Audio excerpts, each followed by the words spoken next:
Welcome to the Scaling Japan podcast, a podcast about how to grow your business from $100,000 and beyond in the land of the rising sun. Welcome to the Scaling Japan podcast. I am your host, Tyson Batino, and on today's episode, we have William Ryan, the CEO of Japan Hospitality Consultants. He has supported fellow expats to open up their own bar, cafe, or restaurant in Japan. He has managed pubs for more than 20 years and more than 7 years with his own pub called Solas Irish Pub in Yoyogi. Many entrepreneurs, first time and also multiple time entrepreneurs, have the dream of opening a restaurant because it sounds like fun. But let's get a practical view of the in and outs of opening a food business in Japan. So it's really good to have you, William. And could you please introduce yourself? Hi, Tyson. First of all, thanks for having me on. I'm delighted to do this podcast with you. I came to Japan in November 2003. I worked in different Irish pubs in and around Tokyo up until 2014. And September 2014, I opened up my own place in Yoyogi. I'm still going. I still work there a lot. I'm still there 4 or 5 nights a week. Still really enjoy it. Back when the pandemic hit in 2019, I was just in work one day and there wasn't a whole lot happening. So I was actually on Reddit in work one day and I read this question. Some lady in Scandinavia asked this question about how do I open up a restaurant or a coffee shop in Tokyo? And I was reading through the answers and so many of the answers were so misleading and just absolutely not true. And that kind of gave me the idea of, I'm just going to answer some questions here and see how it goes. So I was answering some questions, I was getting asked more questions, and kind of a light bulb moment where actually, maybe this could be a side business I can explore, help other people open up a coffee restaurant or a bar in Tokyo, because there does seem to be a lot of people who want to do it, but they don't know how to do it or what the first step should be. Gotcha. So I'm curious, why do you think some of the answers were way off? I think a lot of people have this idea of Japan without actually ever being in Japan. So I don't really know why somebody would answer a question when they clearly... One of the most bizarre answers I saw was no foreigners can open up their own bar, restaurant, coffee shop in Japan because the Yakuza run everything and they won't let you into the area. They won't let you do anything. And I'm just reading that, why would you take time out of your day to write something that's obviously not true, So I was just answering that question, being, no, this isn't true. I've done it. I know many other people who have done it. It definitely can be done. You just need to have enough of capital behind you and understand really why you want to do it in the first place. Yeah. Gotcha. Thanks for sharing. I guess my first question would be, could you tell us a little bit about the differences maybe between running a restaurant in Japan versus another country? So I worked in bars and restaurants in Ireland and in Australia as well before I came to Japan. The customer is definitely king. You've got to understand that from day one. So the food is really important in Japan as well. You can't be just like, I'm just opening up a small little bar. I'm just opening up a dive bar. I'll just do a little bit of snacks, because Japanese customers won't stay if you've only got snacks or if the food isn't up to standard. Japanese customers as well, for the most part, they're very cost conscious and they want value for their money. They're not going to waste their money. If something isn't up to scratch, what they call cost performance, they want to know about it. And they mightn't let you know straight to your face, but you know about it later when you're reading a Tabelog or Google Business, some of the reviews you're going to get online. So you need to be really clear on your costs, conscious of your costs, and food has to be up to scratch as well. That makes sense, though, because I was thinking in Japan, they have a lot of alternatives that are very cost effective. Yeah. And the standard of service here is fantastic as well. I mean, any place you go into, they're going to be super polite. They're going to be super nice. You're going to be looked after. You're not going to be waiting a while to get your food. You're not going to be waiting a while for somebody to come and take your order. So you're going into that competitive field where you've got to find your own little niche. Now, the advice I would give to most people, fellow expats opening up their own places, don't try to open up your own place with the intent of being more Japanese than the Japanese. You're not going to win. That's just not going to happen. But what I would say, what we tend to aim more towards is put more of your personality and yourself. Japanese service, for the most part, is very polite, but it's not overly friendly. So there's like a 7-Eleven down the road from my house, and I've been living here for 7 years, and I still don't know any of the staff's name. Like, I come in, they give it to me, they see me pretty much every other day, and we just go out again. Like in Ireland or Australia or whatever, you'd be like best friends with those guys by now because you've seen them so much, you know. So it's the same in my pub in Yoyogi when customers come in, and this works really well with Japanese customers. If you take the time to remember their name and remember their drink, even if they weren't even in there once, they'd really, really appreciate that. That tends to land really well. Now, you don't want to be too familiar. So if you have a Japanese customer coming in and he likes to come in 1 or 2 nights a week and just have a couple of quiet drinks, and if he's coming in with a group a week later, you don't want to be like, hey, Suzuki-san, you want your regular? Because he mightn't want the people he's coming in with to know that he's coming to this bar a lot either, you know. So it really depends on the customer you're dealing with as well. And a really important part of this job is to be able to read your customer as well. I'll reiterate that that is a very important point. I think that is pretty funny because actually it makes perfect sense. Yeah, it's not. Let's say they might not want the client or their coworkers to know that they're drinking most of the time. No, so you gotta gauge them when they come in the door as well. Most customers do, and they want that acknowledgement to show that, yeah, this is my place. I'm recommended. I'm bringing people in here, and having my own place. That part of the job does make you quite proud. That we start off with one customer, you make him a regular, then he brings in his friends. Then his friends start to come back by themselves. Then they start bringing in their families, and then their families start coming back by themselves. And from that, it just grows and grows and grows, which is really nice to see. You know, it's something you can be proud of at the end of the day, is that you're actually growing this just from one customer, and you can turn into like a group of regular customers that you'll have in 6 months to a year. Yeah, it makes perfect sense to me because that kind of sounds like, or in Japan, they call it snack bars. Yeah. And you have your mama-san, they give you your snack, they know your drink, and their business is pretty much purely based on regulars. Yeah, your regulars, and it's the same in Ireland. I worked in pubs in Ireland for years as well, and we always say that your regulars are your bread and butter. They're the guys who are going to keep the rent paid. They're the guys who are going to keep the lights on. And I think during COVID, that was highlighted more so than anything else. Because tourists weren't coming in. A lot of companies stopped having nomikai, and you were really just reliant on regular customers then. What are some of the common mistakes that foreign restaurant owners or pub owners make in Japan? I'll give one long answer and one short answer. I'll give you the long answer first. The long answer, I'd say, is when people first start out their business, they don't have enough money in reserve to keep them going through the first 2 years or the first 3 years. A lot of people, you hear the stereotype or that most places that open up, 50% close down within the first 3 years or the first 2 years. Now, I don't think anybody knows the real number on that, but a lot of people think, oh, he just had the wrong idea, or they were in the wrong location, or he wasn't motivated enough. And I think that's unfair, because I don't think anybody goes into this business expecting it to be easy. Obviously, you know that it's not going to be, but I think what a lot of people say, if you have 15 million yen and you want to open up your own place, a lot of people make the mistake of spending 13.5 million yen or 14 million yen. And they leave behind 1 million yen to get them through the first year, which obviously isn't going to be enough, you know.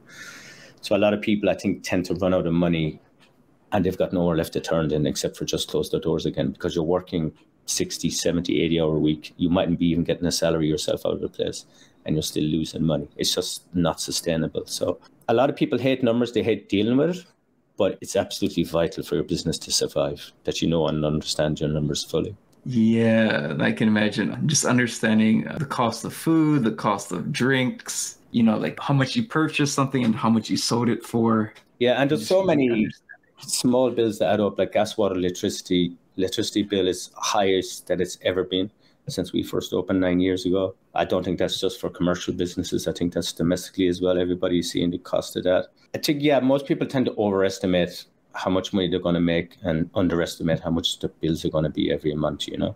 So it's really important that you get that right from the start. You should have, ideally, you'd have about 3 months to 6 months running costs in reserve before you open your doors to give yourself a good fighting chance. Yeah, not 3 months sounds like you're really living on the edge there. Yeah. Ideally, it should be 6 months, but it costs a lot to open up as well. So it's not just like a click of the fingers and I'm going to have 6 months lined up as well, you know. And the short answer to your original question is, and I see this too much in Japan, is people drinking when they work. I mean, it's nice to have a drink for the customer, and somebody wants to buy you a drink, that's absolutely fine. I mean, I'm not here to tell anybody how to do their job. Well, a lot of people tend to blur the lines there of, you're actually working now, you're not here to get drunk. And I know customers might look like they enjoy it, but you still have a job to do, and they're still paying you whatever you're charging for their food and their drink, and they want to be treated like in a proper way as well, you know.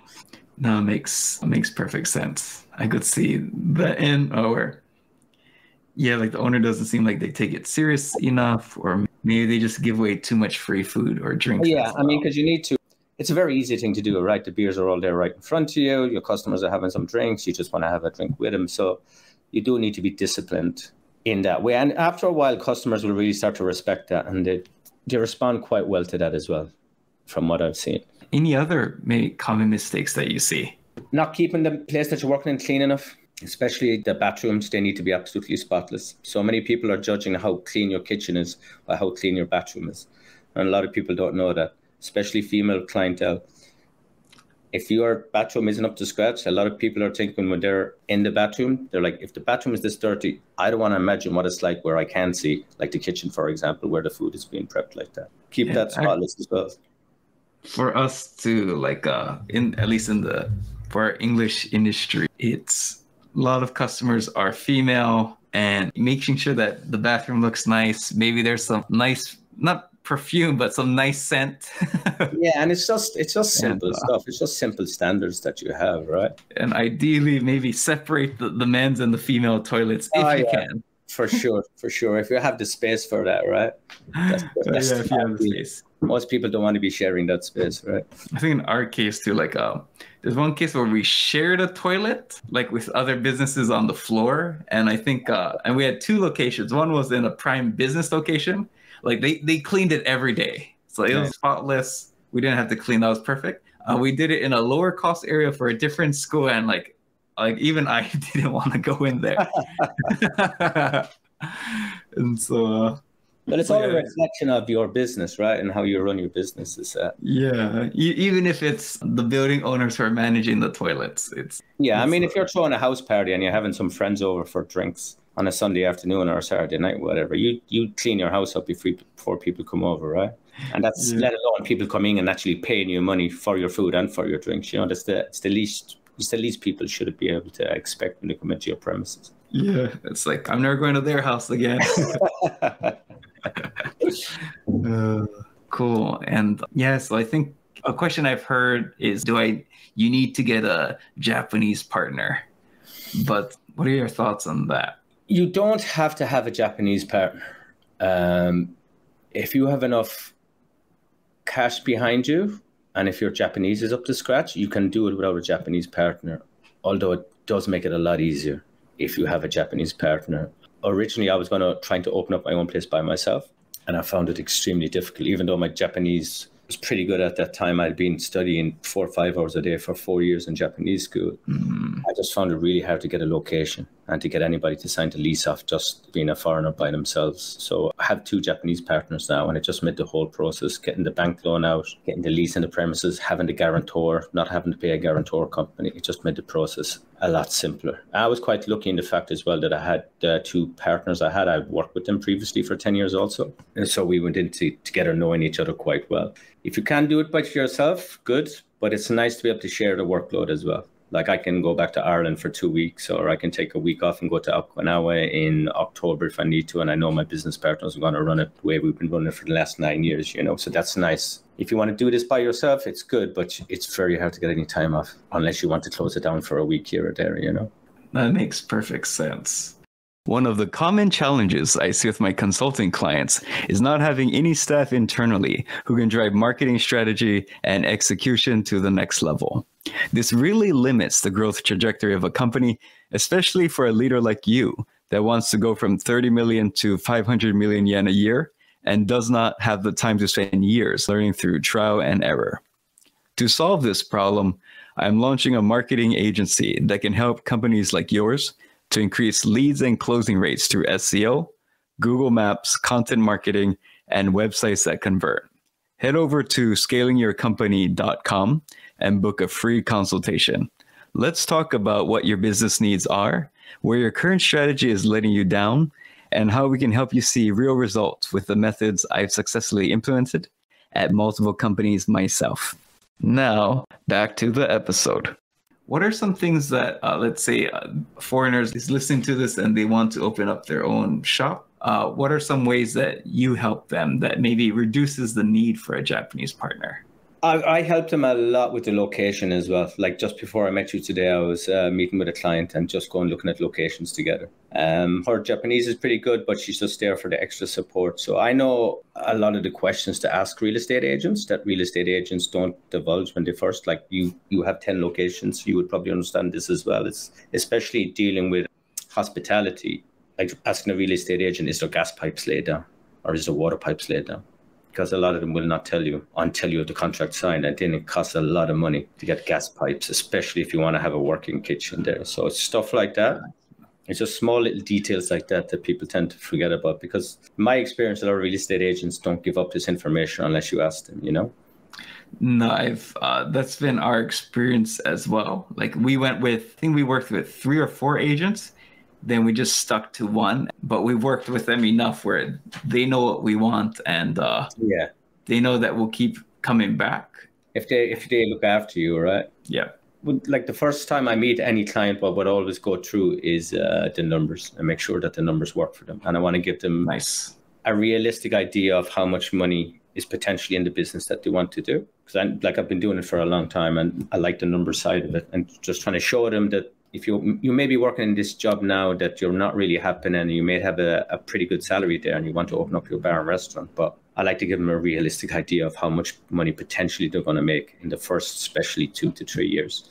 And then give them time to go home and think about it and see if they still want to go through with this or not, because it's an expensive lesson to learn later on if you're like, oh, what have I actually done here? My name is signed on all these contracts and I'm not making any money out of this, and the bills are coming in every month, you know. So we just show them at the start what the road ahead is going to look like. I like that a lot because I think it shows that you're a very responsible consultant, meaning that rather than just trying to get the sale and just kind of get any odd person to... Yeah. To be completely honest, probably about 50% of my clients so far have only had one consultancy with me, and that has been the initial one. Yeah, you're right. I could be like, I don't know, maybe I could lead them on a little bit and be like, oh yeah, man, that's the best idea I ever heard, and getting 3 or 4 consultancies out of them and didn't show the numbers of what's going to happen. But I don't know, that's not really fair on them either, you know? Yeah. I wouldn't want somebody to do that to me when I was starting off. You know, I'd rather know from the beginning.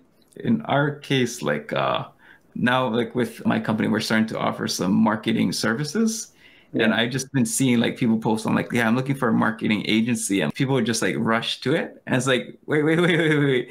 The first question is like, should you even sell your product in Japan?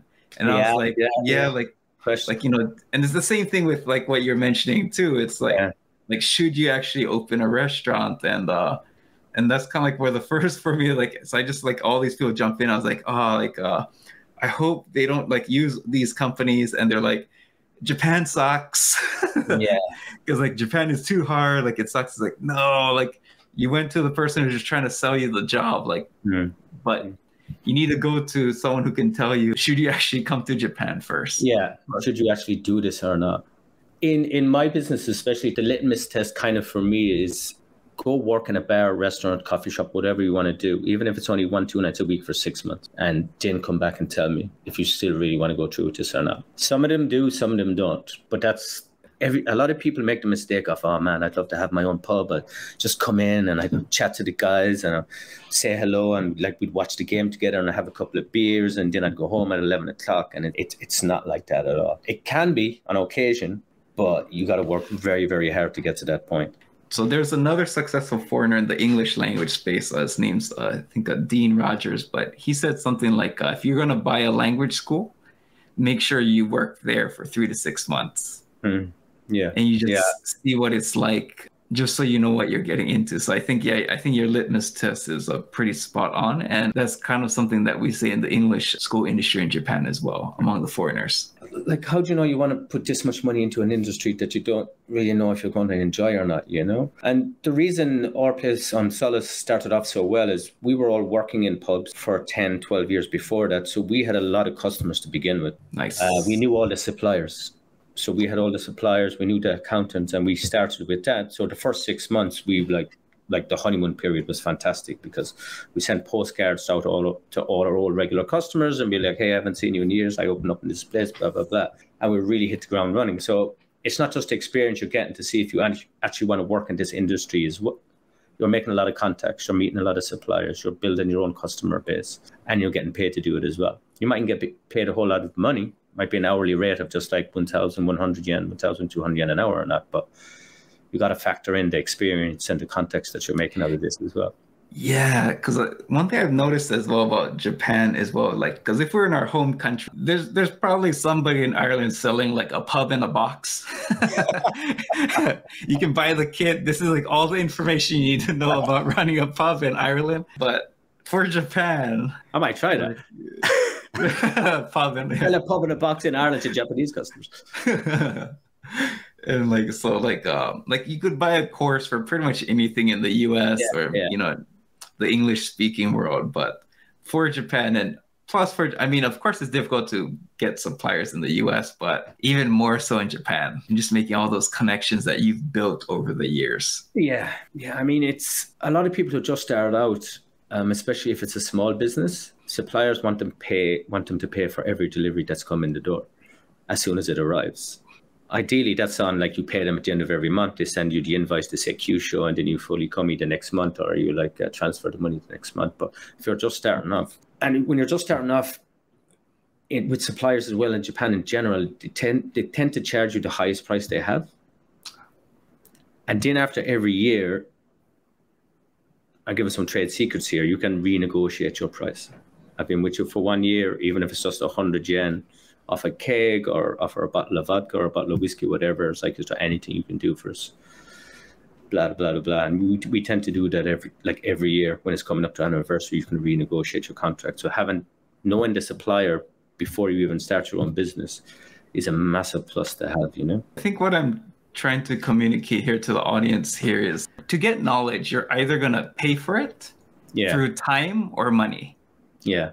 And so so I was giving the example of like a pub in a box, or in my case for the marketing agency, I actually just paid, I think of like $1,200 or $1,500 US, and I got all the contract templates. I got all the steps with, like talking with the client before, after, and it's like, I could make it myself because I've run a business that was very successful, but I'm going to have to pay a time or money. And in my case, the time equivalent was just $1,500 US was cheap. Yeah, that's a good way of analyzing it. I had the idea for opening up my own place when I was maybe 26, 27, and I didn't actually open up until I was 33. But from 31 to 33, what you said there, it was just all time. I was like, any free time I had, I was just studying it. It took me 2 years to find the location that we had. Yeah, we were very particular about what we wanted.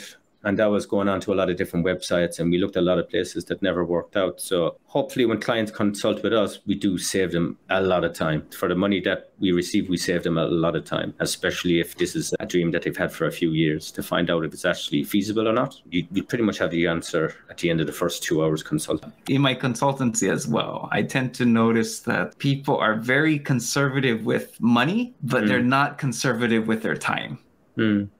And like sometimes it'll just surprise me, like you could just spend $1,000. It's gonna save you 6 months. And like the value of 6 months, is it only worth $1,000 to you? Yeah. And like when you put it in that way to like people, they're like, oh my God, yeah, you're right. Yeah. And so I think it's one thing of being a really good entrepreneur is how to allocate capital and using time efficiently. And I think one effective way of doing that is paying for knowledge of experts. Yeah, it would have been nice if I had somebody to kind of consult with before I started on this. I did call in a couple of friends who owned a very successful Italian restaurant at the time. And he gave me some nice advice. And what he actually taught me at the time was, I've actually blogged about this, where I was so excited. I didn't really get the math part at that time, because I was just working at a pub. I saw how much Friday night sales were. I'm like, oh man, I'm going to be so rich when I have my own pub. And I sat down and I was just telling him all these ideas I have. I'm going to have craft beer. Craft beer is getting really big back in 2014. I'm going to have all these food. I'm going to do sports, blah, blah, blah. Kind of all these Irish societies, and this is what I'm going to be doing. He just stopped me and he's like, all right, how much do toothpicks cost? I'm like, what are you talking about? He was like, toothpicks, how much do they cost to buy it? I'm like, I don't know, man. I haven't looked in. How much does it cost? Yeah. What's the cost of a toothpick? I said, I don't know, man. Why are you asking me this? And he's like, you have no idea how much it costs. You got all these great ideas, but you have no idea how much any of this stuff is going to cost. And he's like, you're going to make the classic mistake of you're going to run out of cash. So in that sense, it's like, it's nice to have somebody just there just to pull you aside for 2 hours and be like, this is what everything's going to cost you. Like, I will never tell a client whether they should go ahead with their idea or not. It's not up to me to tell them. I can just show them how much it's going to cost, and then it's their decision to make after that, you know? Yeah, and I think every entrepreneur should definitely understand the incoming and outgoing. They definitely got to understand the cash flow. So yeah, I think, so in your case, you had some Japanese partners. In my case, I was in charge of curriculum, managing, hiring, training all the foreigners, developing the service. I had one Japanese partner who did the marketing and one who was kind of like a franchise specialist. So he handled all the interior. So we kind of a dream team in our case. And of course, it depends on the person. But I want to ask you two questions. Like, so if someone was to get a Japanese partner or a foreign partner, what would be the ideal type of partner? Yeah, in my case, like I tend to do the bar in the front of the house. Chieko, one of my partners, she's really good in the hall as well, but she takes care of the books. And then Atsushi-san, he's the other, and he's the chef, so he takes care of the kitchen and all the food. What we found, what worked really well for us is you obviously all have to respect each other. And even if it's only a small decision, like I want to take this off the menu and put this on instead. Say if you want to remove one craft beer and put in a different IPA from Ireland, I would always just get their approval on it. I wouldn't just go ahead and do it and be like, so you have to keep your ego out of it as well. Is that it's all our business.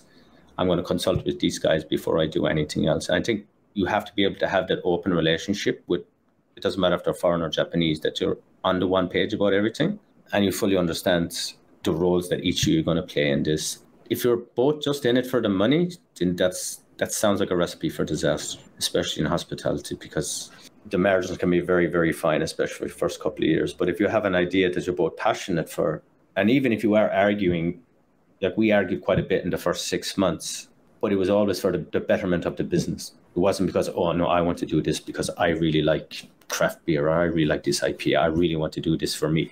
It was always thought, but no, I think this is going to be really popular, blah, blah, blah. And we got on fantastic now. But as long as you're doing what's best for the business is in your mind when you're having these conversations, then I think most partnerships should be okay, you know. And obviously, no matter if it's your best friend or not, everything's got to be in a contract and it's got to be written up. Thanks for sharing that. So I think you're kind of the face, like you're the one dealing with a lot of the customers. Yeah, Chieko is very good with customers as well, but she's really good at managing the books as well. And any idea we have or any promotion we want to do, we got to come back with the cost and see how much everything is going to cost and what the profit margins are before we actually go ahead with it. You know, you tend to keep each other in check with that. Gotcha. Oh, nice.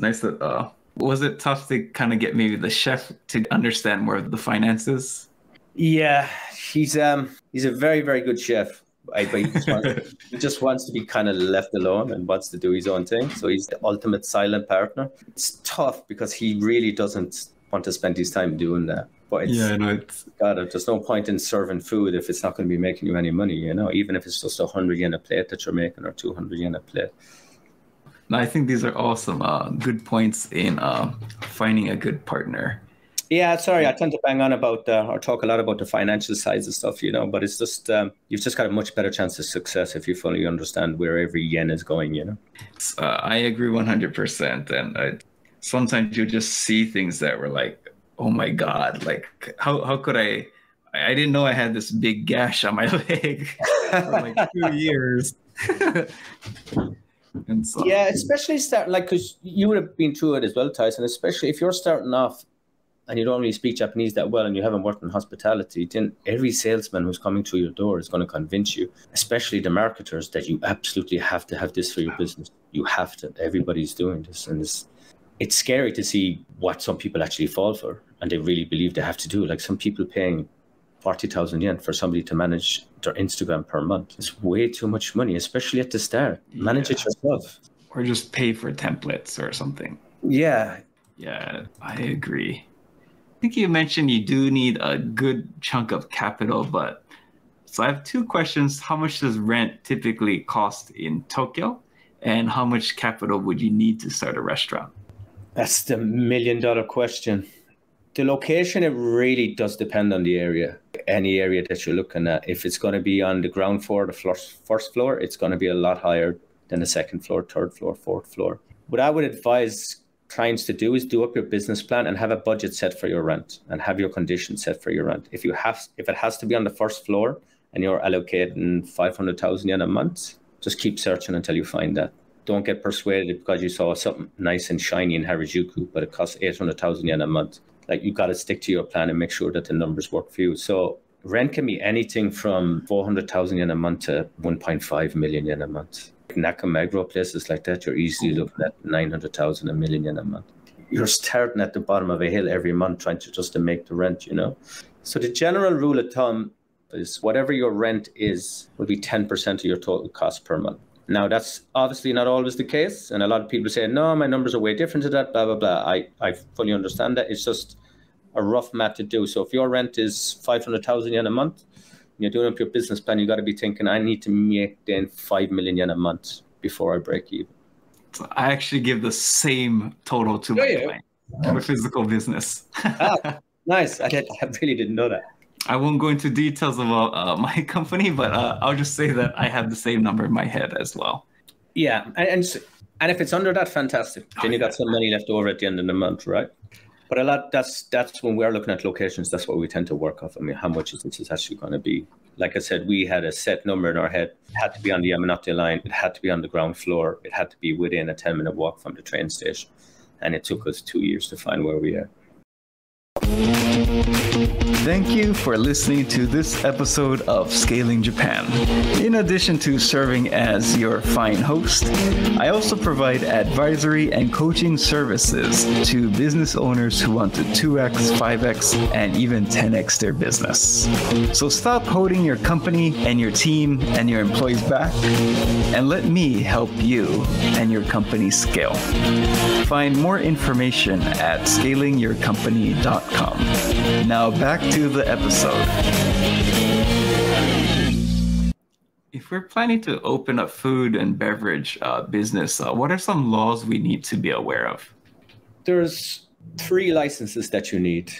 The one license that people are amazed by that you don't need is actually a liquor license.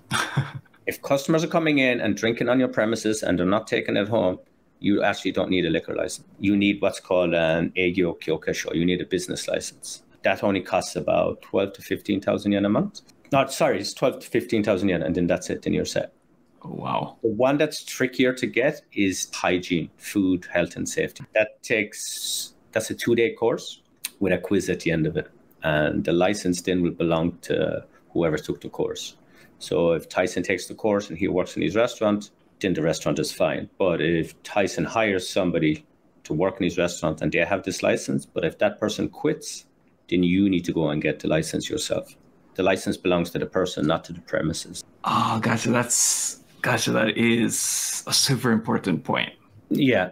And there's a fire safety as well. So you have to somebody has to go and do a fire safety course. So in the case of an emergency, this person is going to be in charge and they're going to show us how to get out of the building. And that's a 1-day course as well, which costs about 15,000 yen. So altogether, the licenses will only cost you about 40,000 yen. It's not bad.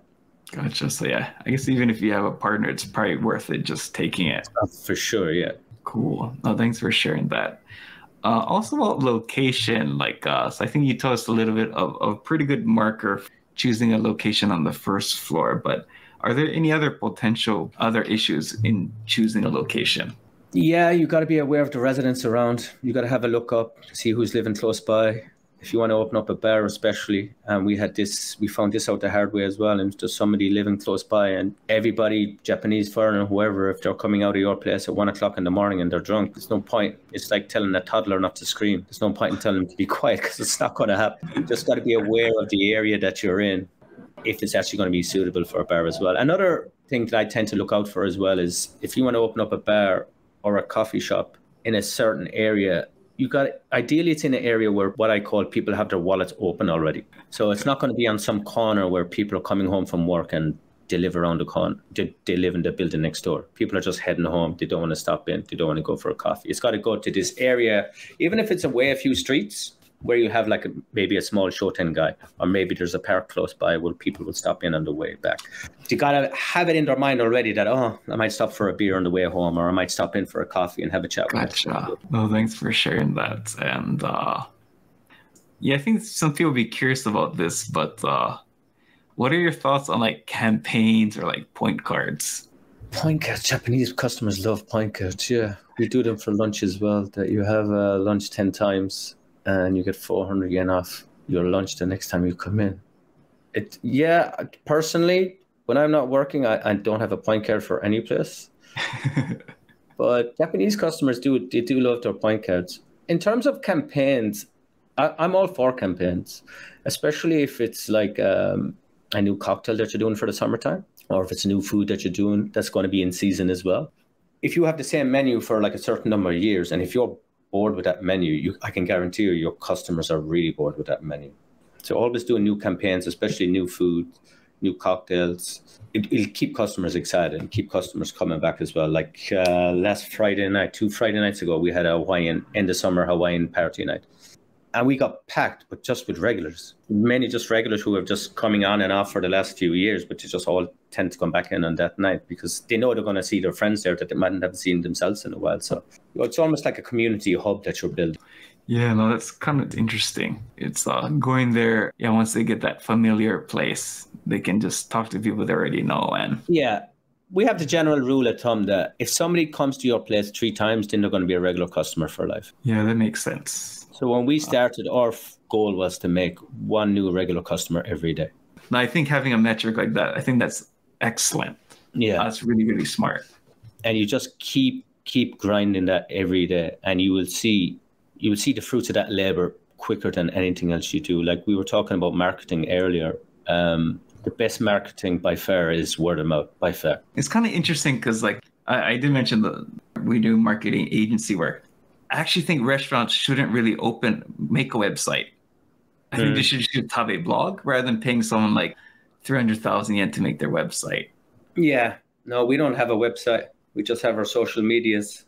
Yeah. There's enough websites out there now that like people will review your place, right? Like Google Business is massive now. Google Reviews is huge. TripAdvisor obviously is very big as well. Tabelog, Coolnavi. Yeah, you got to be on top of all of that. Yeah, no, I was thinking like, should I sell to restaurant owners? And I was like, no, like it doesn't make any sense. Because like there's all these existing solutions and someone checking your website, like that's not going to be the deciding point. They could get that information elsewhere equally. So generally tell how good a restaurant or a bar or cafe is by how bad the reviews are. And gotcha. If somebody's complaint is, I went in to use the bathroom and there was a small crack in the window, and that's a bad review, it's like, well, this place must be actually pretty good if that's the worst somebody can find that's wrong with the place, you know? Actually, I'm curious. So for Tabeblog, like, there's pretty much no one who has like a 4. Yeah. But like, what is actually a good score? 4.5 out of 5 is pretty good. I think that's pretty good. On Tabeblog? Yeah, that's hard to get, man. Yeah, I think that's Google Reviews is pretty easy to gain, but Google Reviews, yeah, that's a bit more personal as well. A lot of people just tend to use their real names and stuff like that. You got to be a bit thick-skinned there because we've had some like bad reviews as well, man. I'm not gonna lie, and you just got to give it a couple of days and then reply to it. But I have to give it a couple of days and then reply to it because just got to take this on the chin, man. Am I pissed off right now? No, you passed the test. Okay, you have approval. Well, what I'll actually do is I'll write a reply and then I'll show it to my wife, and then she will tell me if it's okay or not, or she might edit it before I'm allowed to send anything. So gotcha. You have the layering. Yeah, it's cool. And I was gonna say, in your experience, like, do a lot of Japanese people use like online payment systems like PayPay or credit cards? Yeah, PayPay is gone really big. Credit cards, to be completely honest, credit card companies in Japan charge so much per transaction. You're talking about anywhere between 3.5% to 5.5%. And I hear a lot of tourists complaining that I was in a restaurant for lunch and I saw the credit card machine. They wouldn't let me use the credit card. They said I had to pay in cash. I'm like, there's so little money in lunch to begin with that if you're another 5% is gone off what you're making, your margins are almost disappearing, you know? Yeah. I mean, our credit card at the moment is like 4.75%. PayPay is much better. PayPay is 1.7%. Oh, that's very reasonable. And PayPay is, I think they're extremely reasonable to deal with as well. We've dealt with them quite a bit. It was zero for the first 3 years. And just last year, once they have a smart business, once they have the customer base built up, and once we have so many of our customers reliant on PayPay, then they bring in the fee. We can't say no now because so many of our customers like to pay by PayPay. But essentially in Japan, especially from our point of view, cash is still king. Yeah, 1.7, that's really good though. Because American Express and JCB are the two expensive ones. So that's probably the 5% ones. I'll say MasterCard and Visa are probably the 3.5 to 4, depending on. But yeah, no, 1.7, that's really, really reasonable. It's pretty good. Yeah, like 5%, that's like extortion. Yeah, it's hard to take because even when I was working in Ireland 20 years ago, I think it was maybe about 1.5%. Gotcha. And essentially, like, credit card companies are just moving numbers on a screen. You know, they offer a lot of campaigns. They do a lot of cash back for customers. They do a lot of point back for customers. Credit card is just basically putting the cash from here, and it's 5% every month. I mean, because we had the Rugby World Cup in 2019, and almost everybody's coming up from Australia. Gotcha. A lot of Irish rugby fans in Australia, and everybody's like tap, tap, tap the whole time with the credit card. And that really adds up. That 5% adds up really quickly. Yeah, like, because even 1,000 yen lunch, that's like 50 yen.